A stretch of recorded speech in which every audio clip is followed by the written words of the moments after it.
नचनिया बनेगा, नाचने वाला बनेगा, लुगाई बनेगा। तू खुद को यूट्यूबर बोल रहा है और तेरे 300 सब्सक्राइबर है। अबे 300 सब्सक्राइबर वाला यूट्यूबर नहीं होता। कौन था मैं उस वक्त? कुछ भी नहीं था, एक कॉलेज का स्टूडेंट जो कुछ बनना चाहता है। कोई मुंह नहीं लगाता, मुंह जब लगाते जब आप कुछ बन जाते हो। भाई मैं वीडियोस बनाता हूँ, मेहनत करता हूँ, मेरी वीडियोस पे हंसो ना, मेरे पे क्यों हंस रहे हो? मेरे अंदर एक जिद थी, वो मैंने नहीं छोड़ी कि कुछ अलग करना है, कुछ अलग करना है। यूट्यूबर बनना ना एक बहुत मुश्किल काम है अगर आप सच में देखो तो, और बहुत आसान भी है अगर आप। तो देखो दोस्तों, मेरा मानना तो ये है कि अगर आप 9 से 6 की नौकरी कर रहे हो ना, तो वो कोई गलत नहीं है। लेकिन गलत क्या है? जब आप वो नौकरी करके घर आते हो और सोचते हो कि यार मैं क्यों कर रहा हूँ, मैं कुछ और कर सकता हूँ, और स्टिल आप वो नौकरी कर रहे हो दोबारा, वो गलत है। अगर आप ये कर रहे हो ना, तो देखो आपसे बड़ा बेवकूफ कोई नहीं है। तो मेरा नाम है रचित रोजा और मेरा जन्म दिल्ली में हुआ। और मैं अभी आपसे स्टार्टिंग से शेयर करूंगा कि कैसे मैंने अपनी लाइफ में यूट्यूब की जर्नी को स्टार्ट किया। 0 से लेके 10 बिलियन के सब्सक्राइबर तक का सफर बहुत डार्क भी था, अच्छा भी था, स्ट्रगल वाला फेज भी था। अच्छी चीजें भी हुई, बुरी चीजें भी हुई, क्योंकि जिस सोसाइटी में आपने जन्म लिया सेम उसी सोसाइटी में मैंने भी जन्म लिया है। और मेरे ऊपर भी वो चीजें थोपी जाती थी जो आपके ऊपर थोपी जाती होंगी। भाई फैमिली भी कुछ बोलती थी, रिलेटिव्स कुछ बोलते थे, दोस्त कुछ बोलते थे, और खुद का मन कुछ और बोलता था। अब पापा बोलते थे कि नॉन मेडिकल लिया है तो आईआईटी क्लियर कर, इंजीनियर बन, वो भी आईआईटी से।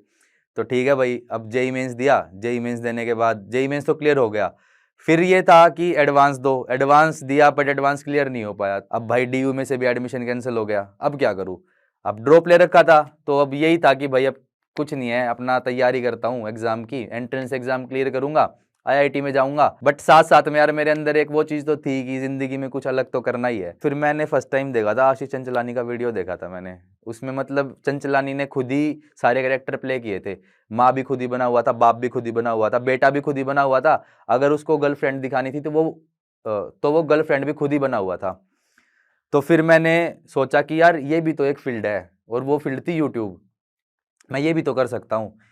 फिर मैंने यूट्यूब की थोड़ी सी रिसर्च की कि कैसे होता है यूट्यूब में सब। तो भाई पता लगा कि आपके पास स्क्रिप्ट होनी चाहिए कुछ जो आप परफॉर्म कर रहे हो। आपके पास कुछ रिकॉर्ड करने के लिए इक्विपमेंट होना चाहिए। अब वो फ़ोन भी हो सकता है, कैमरा भी हो सकता है, वो डिपेंड करता है आपकी जेब कितनी भारी है। तो उसके बाद भाई आपको एक्ट करना है, अपलोड करना है, और मेन आपको एडिटिंग आनी चाहिए। तो भाई फिर मैंने स्टार्ट किया, मैंने अपनी फर्स्ट वीडियो बनाई। मेरे पास उस टाइम एमआई का फ़ोन हुआ करता था, मैंने 8,000 रुपये का लिया था।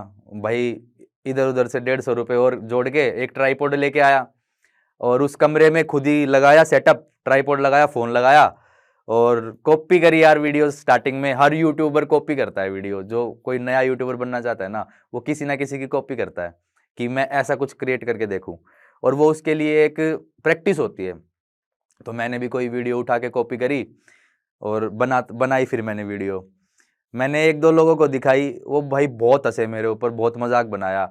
अबे तू लुगाई है, तू लुगाई बनेगा, लड़की बन रहा है, नकली के बाल वाल लगा रहा है, ये चुन्नी डाल रहा है, मतलब ये कोई हरकत होती है? ये हरकतें करने के लिए मतलब तू है इस दुनिया में? और भाई उस टाइम आउटडोर शूट होते थे, और गलियों में, सड़कों पे, पार्क्स में, खेतों में शूट करने पड़ते थे। लोग बाग देखते थे, और भाई गांव के बड़े बूढ़े देखते थे। भाई बहुत वियर्ड रिएक्शन होते थे उनके कि ये क्या कर रहा है, क्या चल रहा है, ये नचनिया बनेगा, नाचने वाला बनेगा, लुगाई बनेगा, मतलब यार ये सब रिएक्शन हुआ करते थे उस टाइम पे। लेकिन ना मेरे को बुरा तो देखो सब कोई फील होता है, बट एक एटीट्यूड था मेरा कि ठीक है, कोई दिक्कत नहीं है, बुरा लग रहा है लगने दो, हमें तो करना ही है जी, देखो है ना। एक ये गुड एटीट्यूड था कि कोई दिक्कत नहीं है, झेल लेंगे, बुरा लग रहा है ना, लेकिन करेंगे। तो वीडियोस बनाता रहा, बहुत सारी वीडियोस बनाई। मैं शेयर नहीं करता था किसी को वीडियोस, क्योंकि मेरे को भी कहीं ना कहीं अंदर से लगता था कि यार मजाक बनेगा, सच में मजाक बनेगा, इस पे लोग मजाक बनाएंगे ही। फिर मैंने एक हिम्मत करके ना कुछ लोगों को शेयर करी वीडियोस। भाई कुछ ने तो बहुत बहुत मजाक उड़ाया, लेकिन एक दो ने तारीफ करी कि यार थम्स अप यार, सही कर रहा है, करता रहे। अब आप सोचो, मतलब इतने लोगों में से सिर्फ एक या दो लोग आपको पॉजिटिव बोल रहे हैं, बाकी सब नेगेटिव है। तो उस चीज से फाइट करके ऊपर आना कितना मुश्किल होता होगा। लेकिन मैंने किया फाइट, 0 से 10 मिलियन तक का सफर मैंने तय किया। तो मैंने घर पे बताया नहीं था वीडियोस वगैरह के बारे में कुछ भी। लेकिन फिर मैंने थोड़ी सी हिम्मत करी कि मैं बताऊं। तो मम्मी को मैंने बताई, मम्मी मेरा ऐसे ऐसे शौक है मेरा वीडियोस बनाने का, मेरे को अच्छा लगता है। तो मम्मी ने बोला कि ठीक है भाई कर ले, लेकिन अपनी पढ़ाई मत छोड़ियो, साथ साथ अपनी पढ़ाई भी करता रहियो। फिर पापा को बताई। अब पापा ने तो सुनाया, ना तूने डॉक्टरी करी, ना तूने हमारे कहने वाली स्ट्रीम चूज करी, ना तेरे से 12वीं के बाद IIT में जाया गया, आप तेरे को 1 साल ड्रॉप करके दे रखा है, तू इसमें भी ये वीडियोस में घुस गया। अपना पढ़ लिख IIT में जा, इंजीनियर बन, अच्छी सी नौकरी कर, 1,00,000 1,50,000 रुपए कमा। पापा ने फिर मेरे को रोक दिया कि तू ये वीडियोस वगैरह नहीं बनाएगा, बट मैंने सोचा कि यार ये तो मेरा एक अब ड्रीम बन चुका है कि अब मैं यही करूँगा। तो मैंने पापा को झूठ बोला कि ठीक है नहीं बनाऊंगा, बट अंदर ही अंदर वो चीज़ मैं करता रहा। देखो आप दुनिया से भले ही कितना ही झूठ बोल दो, लेकिन खुद से सच बोलो कि आप ये कर रहे हो तो आप सच्चे मन से कर रहे हो। ऐसा नहीं है कि आपने घर पे झूठ बोल दिया, हाँ ठीक है भाई नहीं कर रहा, और फिर अंदर से भी मतलब खुद से भी झूठ मत बोलो। अगर आप खुद से सच्चे रहोगे ना, दुनिया से चाहे कितना ही झूठ बोल लो, आपको पता है आप सच्चे हो, आपका मन सच्चा है, तो आप कर लोगे। और ऐसी धीरे धीरे चीज़ें चलती रही। मैंने वीडियोज़ बनाई, पापा को झूठ बोला, तो आपको लग रहा होगा कि भाई बहुत स्ट्रगल किया यार तूने तो भाई, और काफ़ी सब्सक्राइबर गेन कर लिए होंगे, 3 लाख या फिर 2 लाख, 1 लाख, 10,000, चल चल मरे से मरे 5,000 तो हो गए होंगे। नहीं भाई, 40-50 सब्सक्राइबर भी नहीं थे, उसमें से भी कुछ तो खुद ही फेक अकाउंट बना बना के मैंने सब्सक्राइब कर रखे थे। व्यूज़ वही आते थे 20 व्यूज़, 30 व्यूज़, 40 व्यूज़, मैक्सिमम तो यही था मेरा, 40-50 व्यूज़ ही आते थे। तो अभी तक तो ज़िंदगी में जो चल रहा था वो ठीक था। मैंने अपने आप को झोंक दिया था कि मैं यूट्यूबर ही बनूंगा अब तो, और पढ़ाई लिखाई का कुछ पता नहीं था, क्या चल रहा है, क्या करना है, क्या नहीं करना। और इसी बीच फिर मेरी ज़िंदगी में एक और बहुत ही डार्क स्टेज आ गई। मेरी दादी को टीबी था, तो उनसे टीबी मुझे लग गई। और मतलब आप सोच सकते हो, मैं तो बहुत ही जवान था उस टाइम पे, और एक होता नहीं कि बिल्कुल तंदुरुस्त हेल्दी बच्चा, वैसा उसको टीबी हो गई। और भाई मेरी स्टेज ऐसी हो गई थी बिल्कुल कि बस बच गया कैसे भी करके, वरना तो अगर ये भी बोलूँ ना कि मर जाता तो कुछ बड़ी बात नहीं थी, क्योंकि उस टाइम पे स्टेज ऐसी ही थी। अगर ये टीबी का इलाज एक्सपेंसिव होता ना और अफोर्डेबल नहीं होता मेरी फैमिली के लिए, तो शायद मैं जिंदा ना होता, ना मेरे 10 मिलियन सब्सक्राइबर होते, ना मैं खड़ा होता, ना आपसे बात कर रहा होता। बट भगवान का हाथ था सर पे भाई, कैसे भी करके बच गया चलो। और वो स्टेज तो ऐसी थी, ना कोई दोस्त मेरे से मिल सकता था, ना मेरी फैमिली मेरे से मिल सकती थी। मेरे बर्तन तक खाने के अलग थे, उन पे मेरी मम्मी ने नेल पॉलिश से निशान लगा रखा था रेड कलर का कि ये इसके बर्तन अलग है, ये अलग धुलेंगे। और वो करना भी ज़रूरी था उस टाइम पे। बहुत फील होता था यार कि ये क्या ज़िंदगी है मेरी, कहाँ मैं स्कूल में बढ़िया डैशिंग हुआ करता था, दोस्त हुआ करते थे, अब ज़िंदगी में कोई भी नहीं है, एक पलंग है, एक रूम है, और मैं हूँ। ऐसी जिंदगी हो गई थी। अच्छा, जब मैं इस चीज से गुजर रहा था, मेरे को टीबी थी और बहुत भयंकर वाले लेवल पे थी, लेकिन आपको मैंने बताया कि मेरे अंदर एक जिद थी, वो मैंने नहीं छोड़ी कि कुछ अलग करना है, कुछ अलग करना है। और वो मैं टीबी होने के बावजूद भी मैं वीडियोस बनाता रहा, चाहे कुछ भी बने यार, बनाने से मतलब है आप करते रहो, मेहनत करते रहो।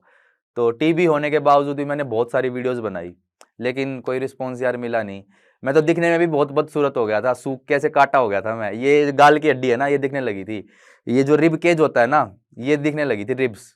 मेरा वेट उस टाइम पे 60 हुआ करता था नॉर्मली, और मैं टीबी के वक्त हो गया था 42 केजीज का। तो आप सोच सकते हो 18 किलो वेट कम हो जाए इंसान का, 42 किलो का हो जाए एक इंसान, तो कैसा लगता होगा। मतलब ना स्कूल टाइम तक मेरे अंदर बहुत सेल्फ कॉन्फिडेंस था, लोगों से इंटरेक्शन करने का, लोगों से बात करने का। लेकिन जब वो एक साल मेरा गया ना, उसके बाद ना मेरा सेल्फ कॉन्फिडेंस बिल्कुल लूज हो गया था।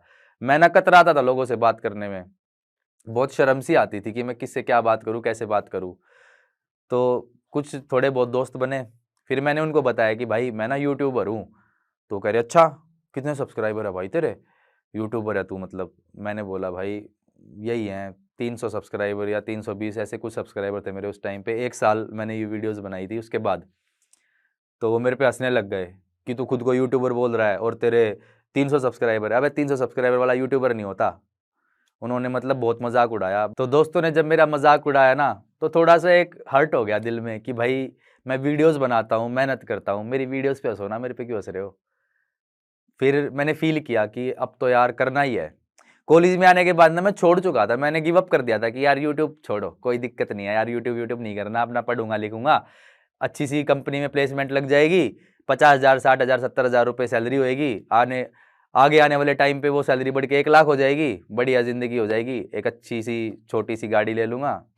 तो ये ज़िंदगी के सपने हो गए थे फिर मेरे। मैंने आपको स्टार्टिंग में बोला था कि अगर आप 9 से 6 की नौकरी कर रहे हो फिर भी आप खुद को कोसते हो, तो आपसे बड़ा बेवकूफ़ कोई नहीं है। तो मैं उसी बेवकूफ़ी की तरफ पड़ रहा था खुद भी। अगर मेरे दोस्त उस दिन मेरा मजाक ना उड़ाते और मैं वो चीज़ फील ना करता, तो मैं बेवकूफ़ी बनता, एक यूट्यूबर ना बनता। लेकिन मेरी ज़िद थी कि यूट्यूबर ही बनना है। तो मैं छुप के भाई कॉलेज में अपने वीडियोस बनाने लग गया, जब टीचर चले जाते, क्लासरूम खाली हो जाता, बच्चे चले जाते, सारा स्टाफ चला जाता, तो छुप के वीडियोस बनाने लग जाता कॉलेज में, स्कूल लाइफ या कॉलेज लाइफ से रिलेटेड कुछ भी। ऐसे करते करते फिर मैंने कॉलेज में बहुत सारी वीडियोस बनाई। अब क्या है, अब थोड़े लोग नोन हो गए थे, तो जो व्यूज़ 100 और 50 आते थे वो थोड़े 400-500 हो गए थे व्यूज़ आने, क्योंकि मैं खुद ही शेयर कर देता था। हाँ भाई फ़ोन दिखा, हाँ भाई तू फ़ोन दिखा, वीडियो देख मेरी, सब्सक्राइब कर चैनल को। तो वो व्यूज़ 400-500 भी ऐसे आए थे मेरे। बट एक होता नहीं कि यार जेन्युइन ग्रोथ चाहिए होती है इंसान को, वो मिल नहीं पा रही थी। तो भाई बहुत लोगों के पास गया, इधर उधर धक्के खाए, किसी ने मुंह ही नहीं लगाया यार। कौन मुंह लगाएगा? कौन था मैं उस वक्त? कुछ भी नहीं था, एक कॉलेज का स्टूडेंट जो कुछ बनना चाहता है। कोई मुंह नहीं लगाता। मुंह जब लगाते जब आप कुछ बन जाते हो। बहुत रिसर्च करी मैंने यूट्यूब को लेके कि कैसे होता है, क्या होता है। बहुत क्रिएटर्स उस टाइम ग्रो कर रहे थे, तो मैंने भी फिर एक सोशोपूल के बारे में सुना, तो वहाँ तक मैं पहुँचा जैसे तैसे करके, उन लोगों से कॉन्टेक्ट किया। भाई काफ़ी अच्छे लोग मेरे को वहाँ पे मिल गए जो आज भी मेरे साथ है। उन्होंने मेरे को गाइड किया, हेल्प किया, मेरे को बताया कि कैसे ग्रो करना है। तो वहाँ से फिर एक और टर्निंग पॉइंट मेरी लाइफ में आ गया। अब मेरे पास एक पाथ था कि जिसके ऊपर मेरे को चलना था, और मेरे को कैसे करना था और क्या करना था वो अब मुझे पता था। तो फिर मैंने वीडियोस बनाना स्टार्ट कर दिया, अच्छे तरीके से कर दिया अब की बार तो। और भाई बनाता गया, और फिर मैंने पीछे मुड़ के नहीं देखा। लेकिन अगर आपको लग रहा हो कि ये मेरी स्ट्रगल यही खत्म हो गई है, तो ऐसा कुछ नहीं है। अभी तक मैंने आपको बताया ना, मैं दुनिया में बाहर नहीं निकला था, मैंने बहुत कम लोग देखे थे। अब मैं दुनिया में बाहर निकल चुका था, अभी लोगों को देखना बाकी था। कोई एक इंसिडेंट शेयर करूंगा। एक था एक बंदा, वो अपने लिए फ्राइड राइस लेके आया था। मुझे नहीं पता था भाई वो उसके फ्राइड राइस, अगर मुझे पता होता ना उस टाइम पे, उसके वो छूता ही नहीं, क्योंकि वो इतना दहशत थी उसकी वहाँ पे। तो मैंने भाई किचन में गया, थोड़े से फ्राइड राइस डाल लिए, खाने लगा मैं। मुझे लगा कि भाई पता नहीं रखे हुए हैं, खा लेता हूँ। तो उसको पता लग गया कि तू मेरे चावल खा रहा है। तो भाई उसने मेरे से चावल छीने, प्लेट फेंक के मारी। मेरे को इतनी गंदी गंदी माँ बहन की गालियाँ बकी, तू चावल खाएगा मेरे, तेरी इतनी औकात हो गई। भाई मुंह में चावल थे मेरे और आंखों में पानी था, और मैं रो रहा था। मतलब यार, अब वो अंदर गटका भी ना जाए मेरे से, और अब बाहर भी कैसे निकालूं, और मैं रोने लग रहा। तो मतलब यार बहुत बुरी बुरी बीती है। फिर भाई जिंदगी में यार अच्छे दोस्त मिलने लग गए मेरे को, और अब सोशोपुल का तो साथ था ही। तो फिर वहाँ पे मेरे को सिब्बू मिली, जो आज भी मेरे साथ है, हम अच्छे दोस्त हैं आज भी। वो मेरी हेल्प करती है, मैं उसकी हेल्प करता हूँ। तो सोशोपुल का साथ था, अब वो गाइड करते थे कि कैसे वीडियोस बनानी है। तो अब मैं राइट ट्रैक पे था, तो मैंने वीडियोस बनाना स्टार्ट किया। अभी तक तो मेरे कोई व्यूज़ नहीं आते थे, कोई ग्रोथ नहीं थी मेरे चैनल की, बट धीरे धीरे अब ग्रोथ आने लग गई। उस टाइम पे देसी कंटेंट बहुत चलता था, तो उसमें भी हमने कुछ अलग बनाया। मैंने बनाना स्टार्ट किया देसी लव स्टोरी। उस टाइम पे लोग देसी कंटेंट तो बनाते थे, पर वो उसमें बनाते थे कि भाई हवाबाजी दिखा दी, चोड़पंती दिखा दी, लड़की की बेइज्जती कर दी, खुद को ऊंचा दिखा दिया। मैंने सोचा कि नहीं, कुछ अलग करते हैं। तो हमने डिसाइड किया कि हम लोग बनाएंगे देसी लव स्टोरीज। तो लव स्टोरीज बनाना स्टार्ट की वो देसी कंटेंट के ऊपर। तो मेरी और सिब्बू की जोड़ी बहुत पसंद आई लोगों को, हमारी वीडियोस वायरल होने लग गई, फेसबुक पे भी यूट्यूब पे भी। जो व्यूज 100 और 50 आया करते थे, वो अब लाखों में आने लग गए। और भाई आपको फिर से एक इंसिडेंट शेयर करूंगा।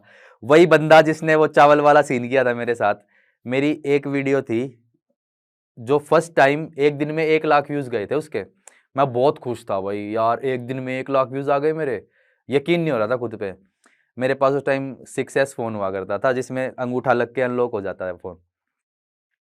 तो रात को सो गया मैं, उस बंदे ने लिया अंगूठा, मेरा फोन अनलॉक किया, मेरा यूट्यूब खोला और वो वीडियो कर दी डिलीट भाई। और उसकी हिम्मत तो देखो उस टाइम, बस वहां पे मैं और वो थे, बस शक भी किस पे करूं? 2 लोग हैं, शक भी किस पे करूं? खुद पे। इतना रोया भाई मैं, इतना रोया। वो वीडियो फिर मैंने दोबारा एडिट करके दोबारा डाली।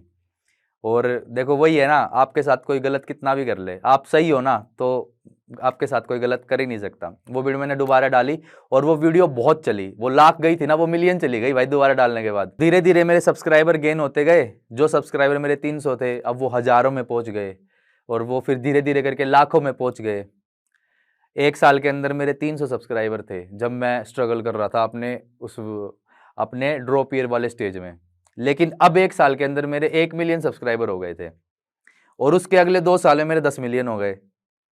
तो आप सोचो यार, कितनी स्ट्रगल की होगी, कितनी मेहनत की होगी, कितने लोगों को फेस किया होगा, कितनी बुरी चीज़ों से उभर के वापस आया हूँगा। तो ऐसे करके मेरे 10 मिलियन सब्सक्राइबर्स का पूरा सफ़र पूरा हुआ। और अभी ज़िंदगी में बहुत चेंजेस आ चुके हैं, जहाँ किसी को कोई उम्मीद नहीं थी, रिलेटिव्स को, फैमिली को या फ्रेंड्स को, अब वो उम्मीदें तालियों में बदल चुकी हैं कि हाँ इसने कुछ करके दिखाया है। लाइफस्टाइल भी बहुत चेंज हो चुका है भाई। कभी एक छोटा सा घर हुआ करता था, आज बड़ा घर है, बहुत फ्लैट्स हैं दिल्ली में, नोएडा में, गुड़गांव में। गाड़ियाँ भी हैं, महंगे महंगे कपड़े हैं पहनने के लिए, महंगे महंगे फ़ोन है, लैपटॉप है, सब कुछ है। मतलब यार ज़िंदगी में सब कुछ बहुत अच्छा है। किस कारण? सिर्फ एक विश्वास के कारण। अगर आपको खुद पे बिलीव है ना कि आप कुछ कर सकते हो तो आप ज़रूर करोगे यार। थोड़ा सा रिस्क आपको लेके चलना ही पड़ेगा। गिव अप मत करो यार। देखो, गिव अप मत करो। मेरे साथ सिचुएशंस आई कि मैंने गिव अप कर दिया, लेकिन एक डेस्टिनी होती है कि नहीं भाई इसको तो कहीं पहुंचा के ही छोड़ना है, तो वो डेस्टिनी आपको भी मिल जाएगी। जब तक एफर्ट नहीं करोगे तो लाइफ में यार दरवाजे कैसे खुलेंगे? अगर आप बैठे बैठे बोलो कि यार ये नहीं हो रहा, वो नहीं हो रहा, तो वो नहीं होगा ना। हाथ पैर मारो यार थोड़ा। जब तक हाथ पैर नहीं मारोगे दरिया में तैरोगे कैसे? अब आप लेट जाओगे यार जाके समुद्र में, बोले भाई संभाले अपने अंदर में तो डूब रहा हूँ। हाथ पैर मारो भाई, तैरोगे, तट तक आओगे। और यूट्यूबर बनना ना एक बहुत मुश्किल काम है अगर आप सच में देखो तो, और बहुत आसान भी है अगर आप दिल से करो तो। क्योंकि यूट्यूबर बनने के लिए आपको एक्टर भी बनना पड़ता है, आपको एडिटर भी बनना पड़ता है, आपको स्क्रिप्ट राइटर भी बनना पड़ता है, और आपको एक अच्छा लीडर भी बनना पड़ता है जो आप अपनी टीम को लीड कर पाओ। तो दोस्तों ये मेरी पूरी लाइफ जर्नी थी अभी तक की, और इतना सब मैंने अचीव कर लिया है। आप लोगों का भी बहुत सपोर्ट है उसमें। और आज 10 मिलियन है, कल 20 मिलियन भी हो जाएंगे, और फिर 30 मिलियन भी हो जाएंगे। लेकिन मेहनत करना कभी नहीं छोड़ूंगा, ऐसी ही मेहनत करता रहूँगा। और आप लोग भी यार मेहनत करो और अपने ड्रीम को पूरा करो। और अपनी नौकरी से अगर आप फ्रस्ट्रेट हो चुके हो ना, तो भाई छोड़ दो नौकरी, और आपको लगता है कि आप कुछ कर सकते हो तो डेफिनेटली यार कर लोगे। तो ये थी मेरी स्टोरी, और मेरा नाम है रचित रोजा। बहुत बहुत शुक्रिया आप सबका। क्या आप इंग्लिश में फ्लुएंटली बात करना चाहते हो? ठीक है, तो हम आपके लिए ये प्रोसेस बहुत इजी करने वाले हैं। जी हाँ, ध्यान से सुनो। कैसा रहेगा अगर हम आपको एक ऐसा प्लेटफॉर्म दें जहाँ पे देश के कोने कोने से लोग आ रहे हैं, एक ही जगह पे इंग्लिश प्रैक्टिस कर रहे हैं। अगर आपको लगता है कि ये बेहतरीन तरीका है तो जोशकिल्स ऐप पर अभी जाओ, वहाँ पे अपने इंटरनेट वाले ग्रुप फ्रेंड्स के साथ चैट करो, गेम्स खेलो और अपनी इंग्लिश को इम्प्रूव करो। तो ज़्यादा वेट मत करो, चलो जोशकिल्स ऐप डाउनलोड करो।